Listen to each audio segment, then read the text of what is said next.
Now, one problem I've noticed with soccer is we don't usually see all the young players come out in one thing where everybody in the world can see them and see who's good. We haven't really had a draft-like thing that soccer fans can use to evaluate every young player. So today, I'm going to solve that issue. We're going to do a mock draft of the youngest soccer players right now and see how they compare to each other. Let's get right into the video. Now, let's begin with the first round. The first overall pick of the first round of the first ever soccer draft will go to Barcelona and Lamine Yamal. I think overall Lamine Yamal is the most complete young attacker in this generation of young players. Lamine Yamal possesses an overworldly combination of elite 1v1 dribbling, creative passing, and clinical finishing. He actually might be the Timu Messi of this generation. I feel like every generation from now on is going to have some Timu Messi, some Timu Ronaldo. And I know I hate on Lamine Yamal a lot, guys, but this guy is actually insane. His passes with the outside of the boot. I haven't played soccer in a while, but those passes are actually insane. He also has already proven that he can carry the offensive load for a super club like Barcelona and is a guaranteed superstar in the next 15 years. So a lot of haters out there of Lamine Yamal, I get it. He kind of deserves some of the hate. But overall, this guy is going to be a great player. This guy is going to be one of the most entertaining players we see in football for a while. Yeah, that's my number one overall pick of the soccer draft. Let's move on to number two. Drum roll. That's not the good. Now, for the number two overall pick in the 2025 soccer draft, Liverpool selects Florian Wirtz, a German attacker. So Florian Wirtz, this guy is 22 years old. He's young, not as young as Lamine Yamal. Guy's about 5'9", you know, like he's not that big of a dude, but he does play the striker position. Now, just hear me out though, because I think this guy might be more of a Timu Messi than Lamine Yamal. I know he doesn't play for Barcelona and he plays for Liverpool, but he's actually really good. He had about 35 goal contributions in the 2024-2025 season. He had 15 goals, 20 assists, and he might be one of the smartest players I've seen play football in this current generation. He's really good at spacing. He's really good at timing. And when it comes to passing really good balls, he's really good at that, man. He's an overall well-rounded ball player. You give this guy balls, he knows how to handle it. He is the classical number 10. He's the most embodied number 10 of the number 10s right now, bro. Everybody else is using the number 10 shirt as a clout magnet, bro. Wirtz is the actual number 10 right now. Like, I like him. Let's move on. Now, y'all thought I was playing. I don't just like forwards, all right? I'm actually more enlightened than that, because today we're going to talk about a defender. Ladies and gentlemen, for the third overall pick in the 2025 soccer draft, wait, what team is he playing for? Real Madrid. Oh, fuck Madrid, bro. Real Madrid selects Lenny Yo-Yo. Lenny Yo-Yo, people, the best young defender we have in the game right now. This man will put his body on the line for his club. Lenny Yo-Yo, a very tall, big defender. He's that classical defender, kind of like PK, who's going to actually take control of your back line. He is that archetype, and I don't want to go and overglaze, obviously. I'm better than that. But I think having a young defender coming out in the world like this, showing people that defenders matter too, is important. I have to correct myself. He went to Man United, which is a lot worse than Real Madrid, but he's still a good defender overall. I think Lenny Yo-Yo is going to prove himself this year, being the center of that defense they desperately needed in Man United. Now, I think this is where it actually gets very fun and interesting, because you kind of don't know the guys that I'm going to put in here, but these guys could as well be in the first round. These players are actually really entertaining. These are the ones that you will buy tickets to go and see as well. Now, with the fourth overall pick in the second round of the soccer draft, DeeTalk, and a PSG fan indeed, will select Desire Due. Now, ladies and gentlemen, Due has been popping up on my radar. The beginning of the season last year with PSG, I thought he was just a guy that wanted to do skills all the time and not really pass the ball. I don't really like a lot of flair-like dribblers. I'm more of a Dembele style of dribbler, Messi style of dribbler, where they use body feints, right? But Due, though, his shit actually works. He can do the crossovers, he can do the flair, he can do the unnecessary stuff, but it works.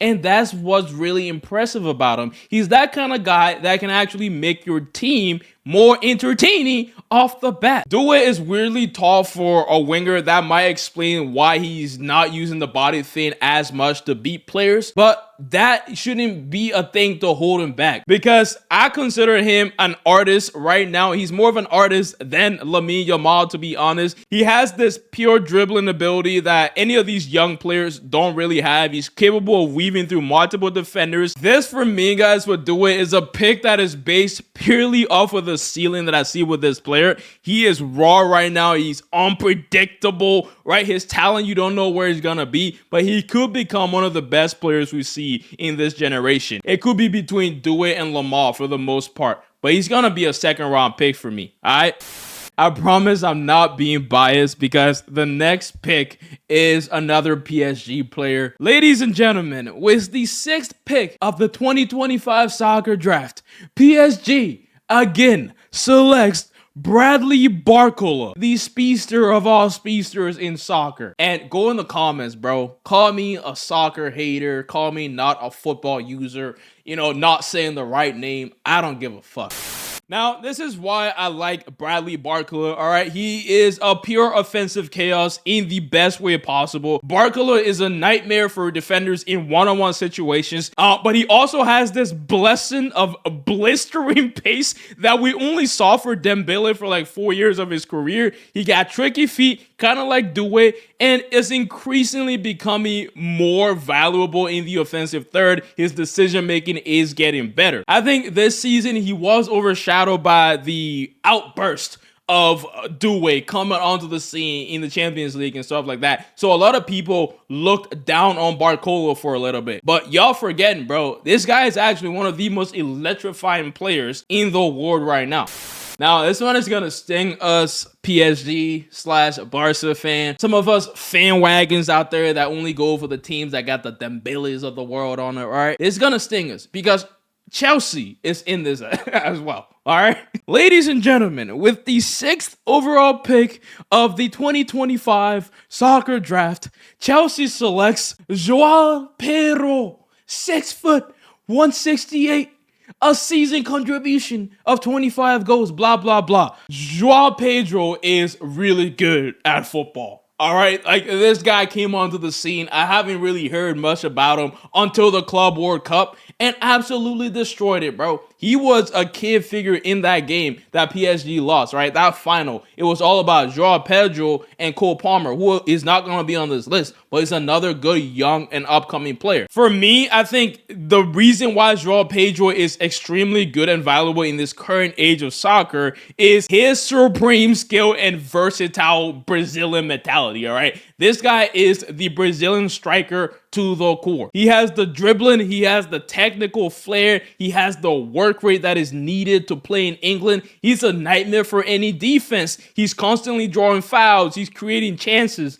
and anywhere in the final third, Joao Pedro will be productive. And one of like the most important thing we got to talk about with this whole Chelsea team is the composure in front of goal. They have some of the best finishers off the ball. Look at Cole Palmer, and now you have Joao Pedro in the listing, my boys. It's going to be scary this season. These English teams prepared. All right, there's no way this shit's going to France or Spain, bro. It's going to England. The Champions League is going to England this year. So when we go on to round 3, we realize that the guys in this round actually aren't bad. They're actually not that much worse than the ones in round 1 and round 2. You can even argue these guys are better than them. But for these guys is where they play and the consistency that we see from them. So that being said, with the 7th pick of the 2025 soccer draft, Atletico Bilbao selects Nico Williams, the stud himself. Now, this guy obviously is one of the best wingers in the world. He's bloomed off the scene, kind of like in that same area and position as Lamine Yamal. He's on the other side of the field. A lot of Barca fans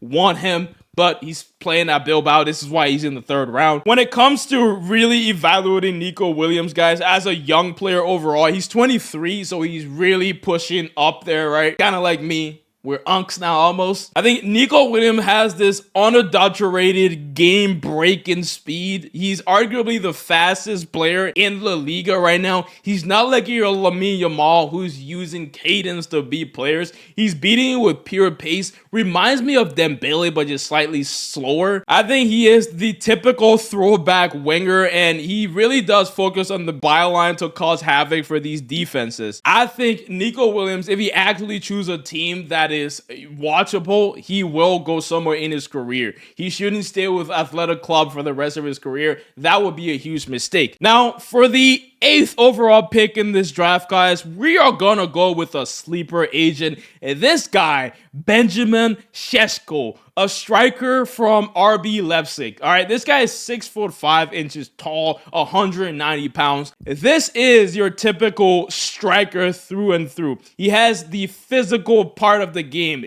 down and packed. And the thing with this guy, I haven't really heard much about him until my research for this video. The thing with him is he's not just tall. All right, he's actually fast. He can move with the ball pretty well, which is rare for players that size. That's why I actually want some of the cool teams out there to go and sign this guy. All right, he could entertain a lot of people. That's all I'm gonna say. He could entertain a lot of people. It's rare to see a guy with that size play the game at that level. Now, for the one that's going to change a lot of people's opinion, the one that's going to change a lot of people's minds about English football this season is going to be Ekitike. Whatever his name is, guys. Ekitike is going to be drafted in the 3rd round, the last pick by Liverpool, because he's going to Liverpool. A great striker, really young, good size. He's coming from a season where he had 18 goals in all competition. One of the things that stands out about Ekitike is his actual shooting accuracy, which is weird to say. 75% of every shot this guy takes is on goal. That's the opposite of our potential Ballon d'Or winner in Dembele. It's actually hard to get your shots on target, and this is all he does. He gets shots on target. That's very important in things like the Champions League, etc. That, ladies and gentlemen, are the young players of this current generation of soccer. There are a lot more that I could add to this list, but we're going to keep it simple for now. Let me know what you think about the video, man. Without further yaps, hey, we're out. Peace. Bye. Mwah. Subscribe and like, by the way.